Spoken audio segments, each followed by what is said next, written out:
चलो आज हम लोग इलेक्ट्रिक फील्ड स्टार्ट कर रहे हैं। तो कल थोड़ा सा ब्रीफ भी किया था इलेक्ट्रिक फील्ड को। सिंपली ये कहा था कि जैसे एक चार्ज है और हमने कहा था कि इसका एक इलेक्ट्रिकल इन्वायरमेंट है। इलेक्ट्रिकल इन्वायरमेंट का मतलब है कि सराउंडिंग में एक फील्ड क्रिएट कर रहा है, और ये जब फील्ड क्रिएट करता है तो इसको हम लोग सोर्स चार्ज कहते हैं। अब इसके फील्ड को ऑब्जर्व करने के लिए यहां पर पी पॉइंट पर एक हम चार्ज रखेंगे क्यू नॉट, जिसको हम लोग इनफाइनेटिसिमल चार्ज कहते हैं। इनफाइनेटिसिमल का कल बताया था क्या मतलब होता है, पॉइंट चार्ज, जिसको मैथमेटिकली क्या लिखते हैं, q naught tends to zero. तो पी पॉइंट पर हमने देखा कि इस चार्ज ने इसके ऊपर एक फोर्स एक्सर्ट किया, तो ये इंडिकेट हो गया कि पी पॉइंट पर इलेक्ट्रिक फील्ड एग्जिस्ट कर रहा है। ठीक, इसको आप ऐसे भी समझ सकते हो बिल्कुल सिंपल लैंग्वेज में, कि हमने यहां पर कहा कि जैसे मान लो कि एक मैग्नेट है। अब इसके मैग्नेट के नियर बाय यहां पे एक निडल को रखा, तो मैग्नेट इस निडल को अट्रैक्ट कर लिया। यहां भी निडल को रखा तो मैग्नेट ने इसको अट्रैक्ट कर लिया। यहां निडल को रखा तो मैग्नेट ने अट्रैक्ट नहीं किया। तो जितने स्पेस तक अट्रैक्ट करता ये पूरा स्पेस फील्ड कहलाता। इस स्पेस का मतलब फील्ड हो गया। क्लियर। अब इसी को हम लोग जब ऑब्जर्व करते हैं तो ये देखते हैं कि इसका फील्ड का रीजन क्या है। तो वही हमने यहां पर कहा कि जिसने एक इलेक्ट्रिकल इन्वायरमेंट क्रिएट किया, इसलिए इसका नाम पड़ गया सोर्स चार्ज।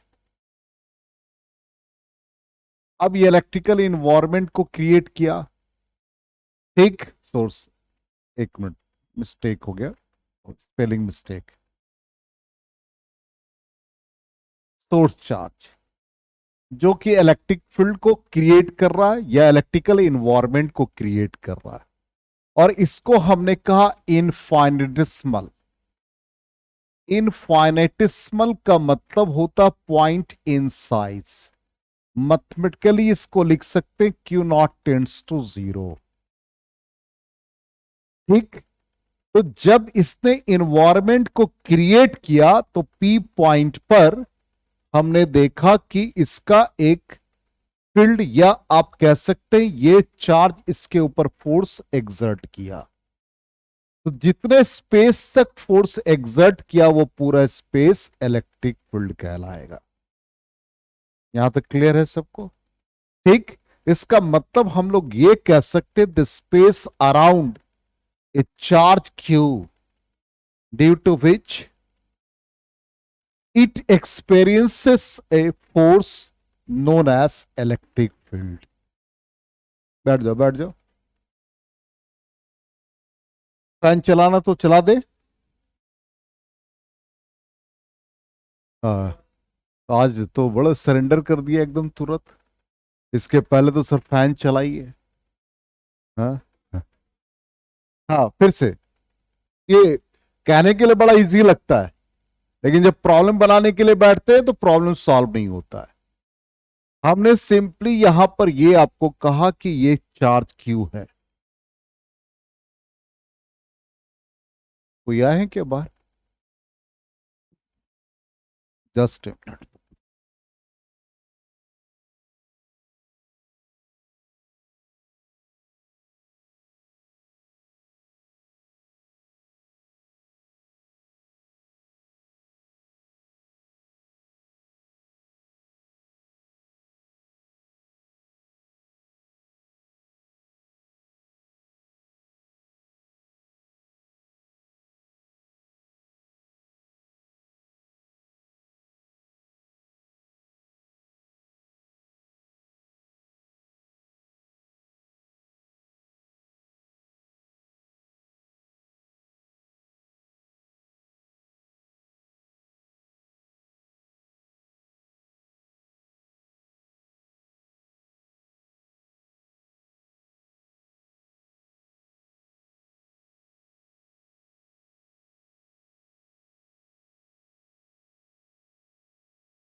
ये तो यहां पर हमने यही कहा कि ये एक चार्ज है Q, इसका एक इलेक्ट्रिकल इन्वायरमेंट है। इसके इन्वायरमेंट को चेक करने के लिए यहां पर एक चार्ज रखा Q0, जिसको हम लोग टेस्ट चार्ज कहते हैं। इस टेस्ट चार्ज का वैल्यू हम लोग शो करेंगे, आप कुछ भी एज्यूम कर सकते हैं। टेस्ट चार्ज के रखने से इसने इसके ऊपर फोर्स एक्सर्ट किया। जितने स्पेस तक फोर्स एक्सर्ट होता है वो पूरा स्पेस इलेक्ट्रिक फील्ड कहलाता है। तो आप इसको सिंपली डिफाइन कर सकते हैं, electric field at a point P is defined as the force experienced by this charge means Q0 और test charge। तो मैथमेटिकली सिंपल इलेक्ट्रिक फील्ड को हम लोग लिख देंगे फोर्स बाय चार्ज। लेकिन कंडीशन क्या है? इलेक्ट्रिक फील्ड हमने लिखा E वेक्टर, तो फोर्स एक्सपीरियंस्ड बाय किसने महसूस किया इस फोर्स को? Q0 ने। लेकिन इस Q0 का साइज क्या है? स्मॉल है, तो हम लोग मैथमेटिकली इसको लिमिट Q0 टेंड्स टू 0 लिखेंगे। अब इन दोनों के बीच का फोर्स यदि हम निकालते हैं कूलम्स लॉ के अकॉर्डिंग, तो F vector is equal to 1/4 pi epsilon naught Q0 by R square, R unit vector लिख सकते हैं इसे। अब यहां पर जब इलेक्ट्रिक फील्ड का वैल्यू निकालोगे तो ये क्वांटिटी न्यूमरेटर में गया 1/4 pi epsilon naught Q0 by R square R cap divided by Q0 हो जाएगा। तो Q0 कैंसिल हो जाएगा। तो finally 1/4 pi epsilon naught Q by R square R cap. ये क्या इंडिकेट किया? It is independent of test charge. इसके न्यूमेरिकल वैल्यू में कहीं भी Q0 नहीं आया। इसका मतलब Q0 की जगह पर आप कुछ भी रख सकते हो। तो हमने क्या डिफाइन किया? Force experienced by unit positive test charge. मतलब हम इसको जो लैंग्वेज हम लोग यूज कर रहे हैं उसके according force experienced bye Q0, इसकी जगह पर आप +1 रख दो। नाम क्या रख दिया? Unit positive test charge. क्योंकि यूनिट टेस्ट चार्ज से ये क्या है? इंडिपेंडेंट है। किस पर डिपेंड कर रहा है? सोर्स चार्ज पे। क्लियर? यहां तक बिल्कुल कॉन्सेप्ट क्लियर? जिसको नहीं समझ में आया, हमने क्या कहा, इसकी जगह पर आप क्या करें? एक मैग्नेट रख दे। यहां निडल रखा, अट्रैक्शन हो गया। यहां निडल रखा, नो अट्रैक्शन। जहां तक अट्रैक्शन हुआ पूरा स्पेस क्या कहलाएगा? फील्ड कहलाएगा। तो उसको हम लोग क्या कहेंगे? मैग्नेटिक फील्ड कहेंगे। उसी तरह से ये इलेक्ट्रिक फील्ड हो गया। क्लियर? कल ये हमने राइट डाउन भी करा दिया था आपको।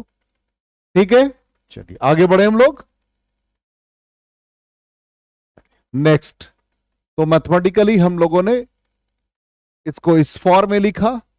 तो यहां पर हमने कहा कि जो इलेक्ट्रिक फील्ड क्रिएट कर रहा है उसका नाम क्या रखा? Source charge. और इस जिसने इसके इफेक्ट को चेक किया उसका नाम क्या हो गया? Test charge. क्लियर? अब यहां पर एक जो सबसे इंपॉर्टेंट पार्ट है कि इलेक्ट्रिक फील्ड और इलेक्ट्रिक फील्ड स्ट्रेंथ। कोई भी क्वांटिटी का स्ट्रेंथ, जिसको हम लोग बोलचाल की भाषा में कहते हैं ताकत, तो फील्ड की ताकत को पता करना है तो टर्मिनोलॉजी आता है इंटेंसिटी। इसलिए हम लोग अभी तक जितना भी पढ़ा, सिंपल इसको एक लाइन में डिफाइन करना हो तो हमारे पास क्या था भाई? ये सोर्स चार्ज था। क्या लिखा था भाई? +Q। ठीक, यहां आपने क्या रखा? टेस्ट चार्ज रखा। कितने डिस्टेंस पे रखा? R डिस्टेंस पे रखा। यही हमारा कंक्लूजन है। तो electric field at a point P या at any point P is defined as the force experienced by unit positive discharge, provided that the discharge does not disturb the initial field. क्या condition है कि discharge का size कम होना चाहिए। यदि size बड़ा होगा, एक मैग्नेट के नियर एक अनदर मैग्नेट को रखोगे तो दोनों में से कौन पावरफुल है यह पता करना हमको डिफिकल्ट होगा, साइज के रिस्पेक्ट में नहीं। मान लो क्लासरूम में हम हैं और हमारा एक इन्वायरमेंट क्रिएट हो रहा है, हम सोर्स चार्ज और हम कैसा पढ़ा रहे हैं इसको सब लोग डिटेक्ट कर रहे हो, इसका मतलब सारे लोग टेस्ट चार्ज हैं। अब इसी में से राम गणेश का नॉलेज हमारे बराबर हो जाए तो आप कहेंगे हम उसी से पढ़ेंगे, भाई नाम भी बहुत बढ़िया, हमारा मित्र भी है, तो इसका मतलब क्या हुआ, वो हमारे फील्ड को डिस्टर्ब कर रहा है तो मेरी दुकान बंद होने लगेगी। ठीक है ना। तो यहां पर जैसे नए टीचर लोग, अब जितने यंग टीचर है उसकी तरफ सब लोग ज्यादा अट्रैक्ट होते हैं क्योंकि वो क्या है, हमारे बराबर आ रहे हैं तो हमारे फील्ड को वो डिस्टर्ब कर रहे हैं। तो इसका मतलब कंडीशन ये होगा कि डिस्चार्ज का साइज छोटा, स्मॉलर होना चाहिए। इसलिए मैथमेटिकली हम लोग क्या लिखते हैं, क्यू नॉट टेंस टू 0, जिसको इनफाइनेटेसिमल कहते हैं। तो देखिए क्या लिखा है, इलेक्ट्रिक फील्ड, इसकी ताकत को पता कर रहे हैं, स्पेस को फील्ड कहेंगे, ठीक, और उसके ताकत का नाम क्या आ जाएगा, इंटेंसिटी। तो electric field intensity, electric intensity, electric field strength सब एक ही टर्म है। ठीक, at a point is defined as the force experienced by unit positive discharge placed at that point without disturbing the position of source charge, या इसका size negligible होना चाहिए। आ गया समझ में, जितना हमने अभी पढ़ा उसका कंक्लूजन ये आ गया। अब यहां पर एक सवाल उठता है कि सोर्स चार्ज जब पॉजिटिव होगा तो फील्ड कैसा होगा, सोर्स चार्ज हमारा नेगेटिव हो जाएगा तो फील्ड कैसा होगा, इसकी बात कर लेते हैं। ठीक, तो ये मैथमेटिकली लिखा था, q naught tends to 0 force by q naught. ठीक है, अब इलेक्ट्रिक फील्ड क्या भाई, वेक्टर क्वांटिटी, इसका डायरेक्शन किधर होगा, क्यू नॉट में क्या था भाई, रिपल्सन था, इसका मतलब सोर्स चार्ज पॉजिटिव था तो फोर्स आउटवर्ड था, तो हम उसको फील्ड को भी क्या कहेंगे, आउटवर्ड कहेंगे। अब उसका नाम आ जाएगा रेडियली आउटवर्ड, वो भी रीजन आपको सिखाएंगे। यहां तक आगे समझ में, इसका मतलब जो फोर्स का डायरेक्शन होगा वही फील्ड का भी डायरेक्शन होगा। क्लियर। अब यहां पर क्यू नॉट को हम पॉजिटिव लेते हैं, क्यों ले रहे हैं भाई, direction of electric field along the direction of force है। तो ये आपसे क्वेश्चन पूछा जा सकता है कि क्यू नॉट को हम नेगेटिव रखेंगे तो क्या होगा, नेगेटिव रखने से क्या होगा। आपने left hand limit, right hand limit पढ़ा होगा एक कंटिन्यूटी डिफरेंशिएबिलिटी में, मैथमेटिक्स में। हाँ 12th में है तो 11th में बेसिक्स तो पढ़ा है, लिमिट्स एंड कंटिन्यूटी, डिफरेंशिएशन तो 11th में ही पढ़ लिया। अच्छा चलिए कोई बात नहीं, सिंपली दिमाग में यह रखना कि यदि यूनिट हम लोग जो टेस्ट चार्ज को ले रहे हैं पॉजिटिव ले रहे हैं, क्योंकि फील्ड का डायरेक्शन फोर्स के डायरेक्शन के अलॉन्ग है। यदि टेस्ट चार्ज को नेगेटिव लेंगे तो क्या एक्सप्रेशन आएगा, फील्ड इनवर्ड हो जाएगा, बस यही फर्क है। तो यहां पर देख लीजिए, इलेक्ट्रोस्टैटिक्स फोर्स है, negatively charge particle will be opposite to the direction of electric field. ठीक है, इलेक्ट्रिक फील्ड वेक्टर क्वांटिटी जिसका मैग्नीट्यूड और डायरेक्शन हर पॉइंट पर आप निकाल सकते हैं। ठीक, अब आ जाए दो फिगर है, दोनों फिगर को देखिए समझने की कोशिश की। पहले वाले फिगर में प्रियांशी देखो तुम्हारा कल क्लास छूटा है, तुम ही लोग के लिए हम रिपीट कर रहे हैं। प्लस चार्ज है, क्यू नॉट है, रिपल्सन हुआ, फील्ड किधर गया, आउटवर्ड गया। ठीक, दूसरे वाले में चार्ज क्या है, फील्ड किधर गया, इनवर्ड गया। अब इसको देखिए लैंग्वेज क्या लिखा, जहां डाउट होगा पूछिएगा। If Q is positive then field is radially outward. ठीक, Q इज नेगेटिव होगा, वो बाय मिस्टेक वो होता क्या ना कि जब हम लोग उसको सीधा कट एंड पेस्ट करते तो भूल जाते हैं हम लोग कभी कभी। Negative, then field is radially inward. सब आ रहे हैं वहीं पर आ रहे हैं आपके, हम समझ गए कि क्वेश्चन क्या था। क्वेश्चन आप लोगों के लिए था रेडियली।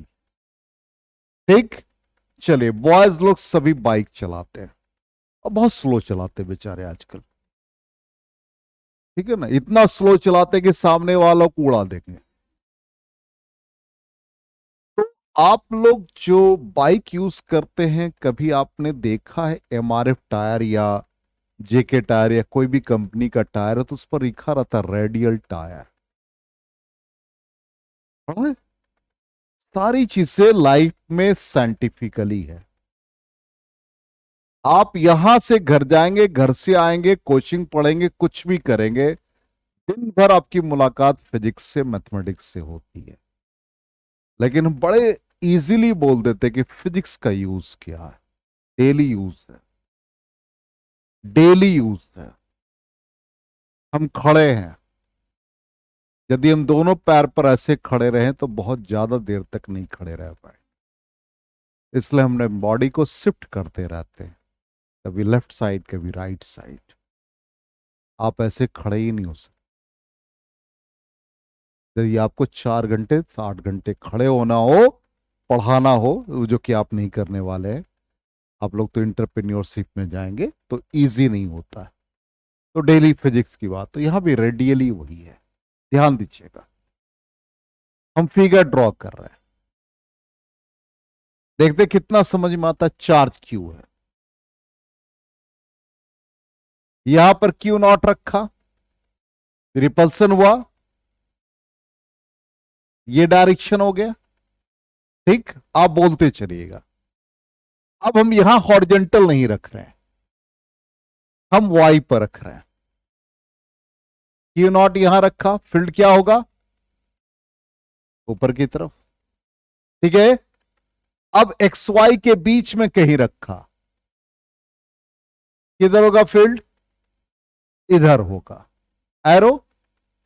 अब इसी तरह से लेफ्ट में भी आ जाओ, ऐसे होगा। अब सारे लाइन को अंदर डॉटेड लाइन से मिला दो। ये जो डॉटेड लाइन है वो क्या रिप्रेजेंट कर रहा है, इसलिए हम इसको रेडियली कहते हैं। रेडियस से होता हुआ जाता है, सेंटर से, चूंकि इनसाइड कंडक्टर फील्ड जीरो, चूंकि charges always reside on the surface of the conductor. Charge हमेशा सरफेस पे रहता है, अंदर नहीं होता है। जब आप इलेक्ट्रॉनिक कॉन्फ़िगरेशन लिखते हो और फिर आप इलेक्ट्रॉन के ऑर्बिट को रिप्रेजेंट करते हो तो हमेशा आउटवर्ड दिखाते हो, इनवर्ड नहीं दिखाते। इसलिए अंदर चार्ज नहीं होता तो अंदर फील्ड भी नहीं होता, इसलिए इसके डायरेक्शन को जब दिखाएंगे तो वो रेडियली आउटवर्ड, रेडियस से होता हुआ जाएगा, इसलिए नाम पड़ गया रेडियली आउटवर्ड और रेडियली इनवर्ड। समझ में आ गया 100%? सबको क्लियर है? अब आ जाए नेक्स्ट पॉइंट। एक्सप्रेशन देखिए ऐसे ही लिखते हैं, जिसको कंफ्यूजन है, जो कुलम्स लॉ नहीं पढ़ा, मान लिए कुलम्स लॉ नहीं पढ़ा, आज उनका पहला क्लास। तो चार्ज के बीच में फोर्स सिंपल आप ऐसे समझ जाए, के q q naught by r square. यहां तक तो समझ में आ गई। अब इस के का वैल्यू, क्योंकि ये चार्ज, ये जो फोर्स लग रहा है वो इलेक्ट्रिक फोर्स है, वो डिपेंड करता नेचर ऑफ द मीडियम। तो हम लोग अभी जब भी पढ़ते हैं तो एयर, वैक्यूम और फ्री स्पेस के लिए पढ़ते हैं, इसलिए यहां पर हम इसको, इस के का value 1/4 pi epsilon not use करते हैं।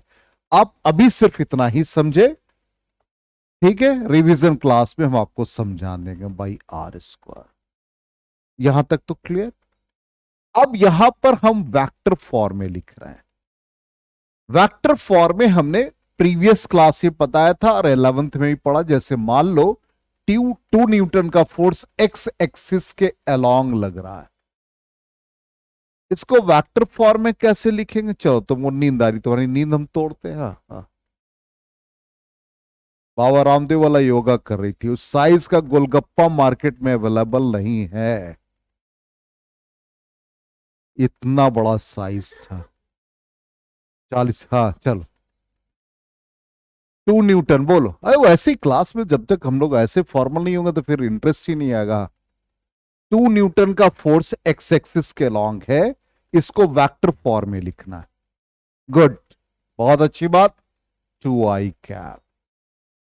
आई कैप क्यों लगाया? डायरेक्शन के लिए। तो यूनिट वेक्टर ही क्यों लगाया? गुड। तो आई कैप की जगह पर हम कुछ और वेक्टर लगा सकते थे एक्स एक्सिस के लिए। अब मान लो ये ऐसे रहता, एक्सिस डिफाइन नहीं हो तो नहीं कहा, ये तो ना आई कैप है, ना जे कैप है, ना के कैप है,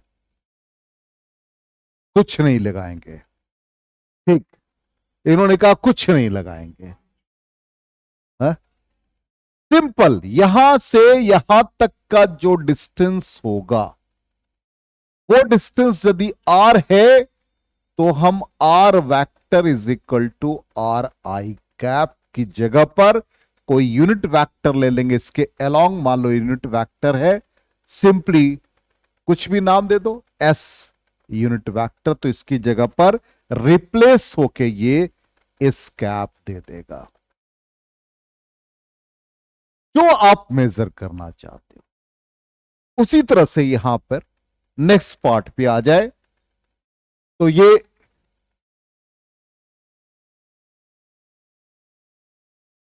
अब दो चार्ज जो Q और Q नॉट है, इसके बीच का डिस्टेंस क्या है? R है। तो यूनिट वेक्टर क्या हुआ इसके अलोंग? R कैप हो गया। इसलिए इसको वेक्टर फॉर्म में जब लिखेंगे तो R कैप लगा देंगे। ये फोर्स हो गया। अब यहां पर देखो इलेक्ट्रिक फील्ड क्या होगा? फोर्स बाई चार्ज, कौन? Q naught. तो 1/4 pi epsilon naught Q naught by r square r cap divided by Q naught. Q naught cancel, तो क्या आ गया finally? 1/4 pi epsilon naught Q/r² r cap. ठीक, यहां तक सबको क्लियर है 100%? अब आर कैप का वैल्यू क्या होता है? Vector upon magnitude of vector.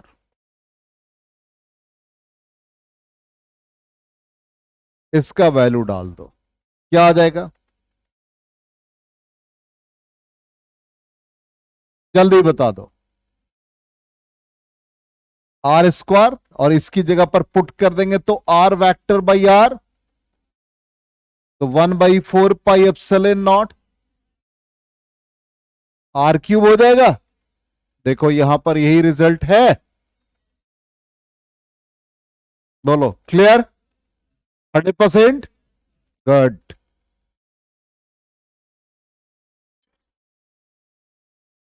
अब यहां पर आ जाए वेक्टर फॉर्म में इसको कैसे लिखेंगे। ठीक है, अपनी कॉपी निकाल लीजिए,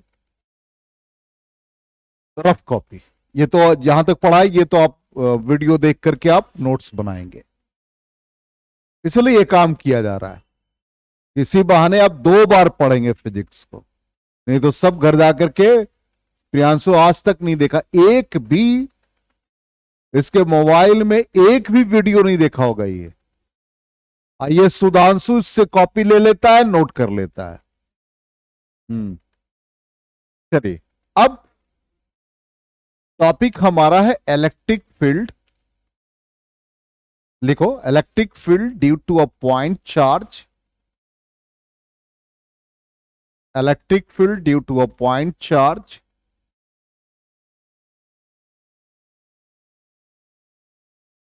electric field due to a point charge bracket में इन वेक्टर फॉर्म। साथ में कैलकुलेशन करोगे तो ज्यादा इजीली समझ में आएगा। एक तरह से आप समझो कि हम प्रॉब्लम बना रहे हैं। फिगर ड्रॉ कर लो, फिगर ड्रॉ कर लो। एक्स वाई जेड एक्सिस दिखाओ और ओरिजिन पे चार्ज क्यू दिखाओ।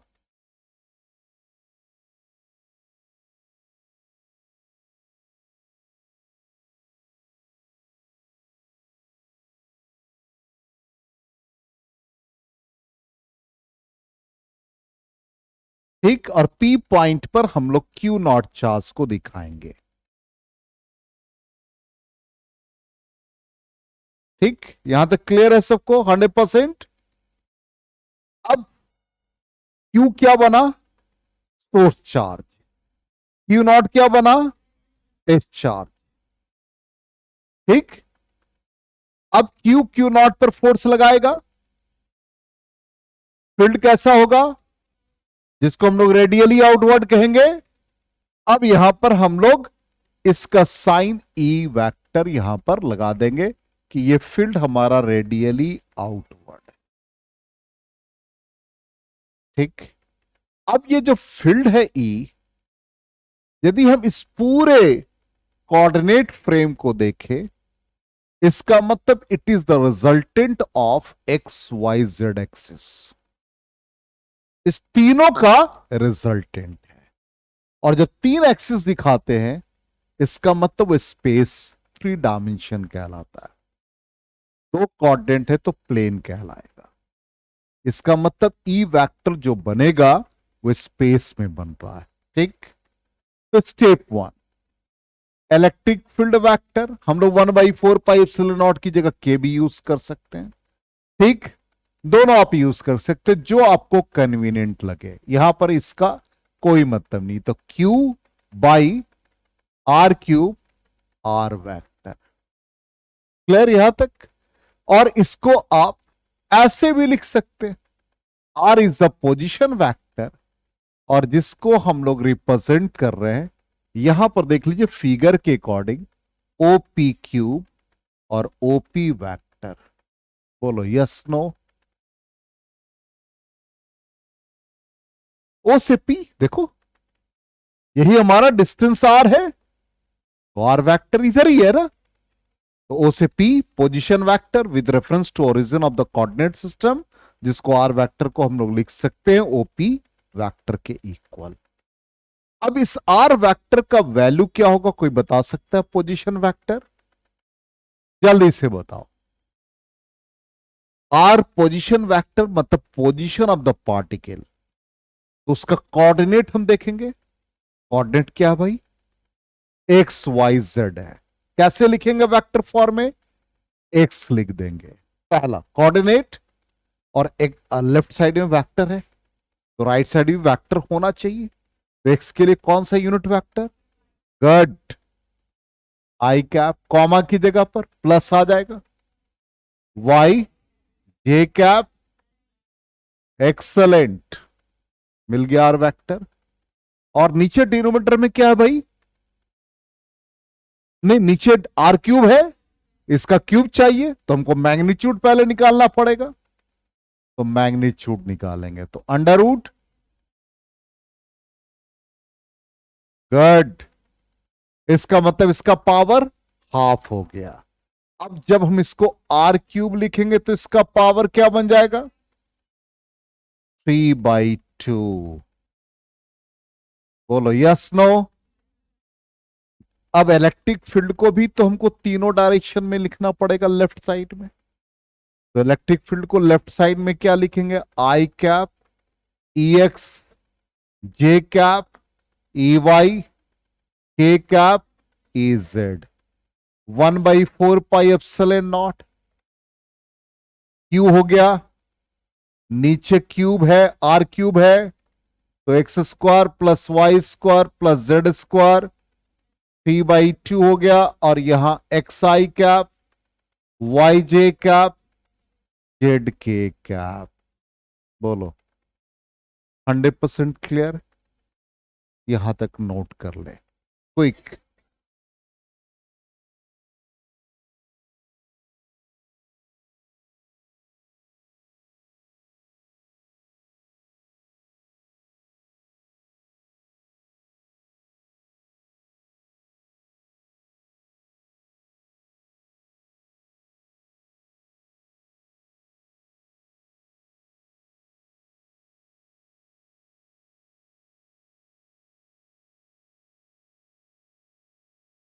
तुम स्क्रीनशॉट लेके करो ना, कोई दिक्कत नहीं, कोई दिक्कत नहीं।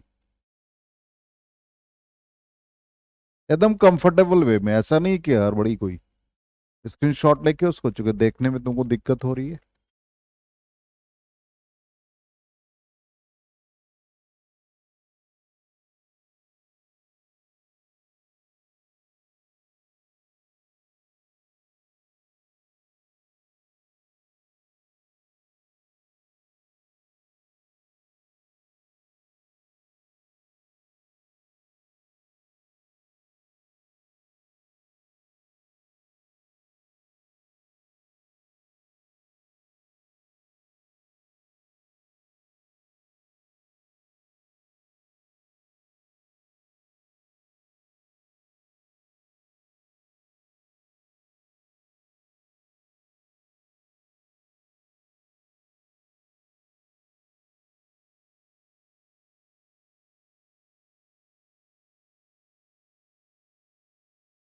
हो गया यहां तक? अब यहां पे हम लोग का जो पर्पस है कि इलेक्ट्रिक फील्ड हर डायरेक्शन में निकाल, तो लिखेगा एक line,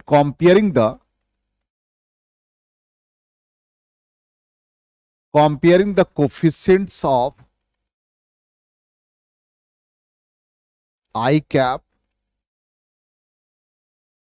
comma J cap and K cap। आई जे के कोफिशिएंट को कंपेयर करना है, ठीक। लेफ्ट साइड में आई कैप का कोफिशिएंट क्या है? ई एक्स, गुड। अब राइट साइड में बताओ क्या होगा? ध्यान दो, सिंपल यही बचेगा, चेक कर लो। सिर्फ eye cap, only eye cap, check करो।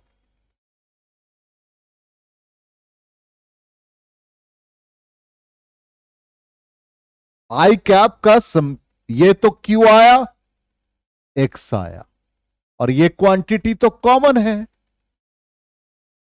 इसी तरह से जे कैप को कंपेयर करोगे तो क्या आएगा? Q y z square to the power 3/2। इसी तरह से जेड के लिए भी लिख लो, तो ई जेड क्या आ गया? 1/4 pi epsilon naught q z divided by x square plus y square plus z square to the power 3/2। समझ में आ गया?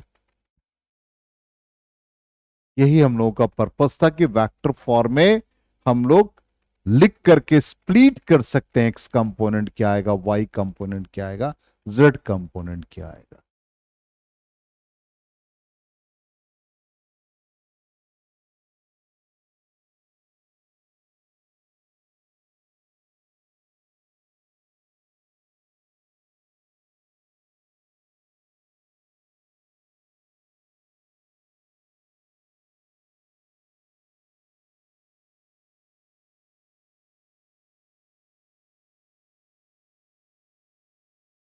आ गया समझ में? बोलो कहीं कोई कंफ्यूजन है किसी को? 100% क्लियर है आज की क्लास? कहीं कोई दिक्कत? चलिए, आज थोड़ा बीच में इंटरप्शन हुआ, रिकॉर्डिंग बंद करते हैं अभी, फिर हम लोग होमवर्क की बात करेंगे।